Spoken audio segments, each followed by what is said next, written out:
Dinadahilan, dito ako sa Katoliko nagising, dito na ako mamatay. Ba't ka magpapakamatay sa mali? Ha? Nagising ka, may muta ka, hindi mo ba aalisin? Ang bata nga, pinanganak, may pusod pinuputol yun. Yung, ang tawag doon, yung umbilical cord. Pinuputol yun para, kasi pagka sinabi mo, kung ano kinagisnan mo, ganun ka na lang, yung anak mo, wag mong putulin ng pusod, diyan mo siyang lumaki. Nalalawit-lawit doon. Pag hindi hinabol ng aso, akalay lang, gunisa yan Mali yun. Kung alin yung kinagisnan mo, hindi ko mo kinagisnan mo, doon ka na lang. Puputulin yung pusod.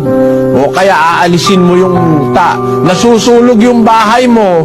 Pag nagising ka, lulundag ka. Huwag mong sabihin sa akin na, gumagawa naman ako ng mabuti. Ba't si Cornelio gumagawa na ng mabuti? Pinaalis pa ng Diyos dun sa kanyang relihiyon. Kasi mali nga yung kanyang pagsamba sa Diyos.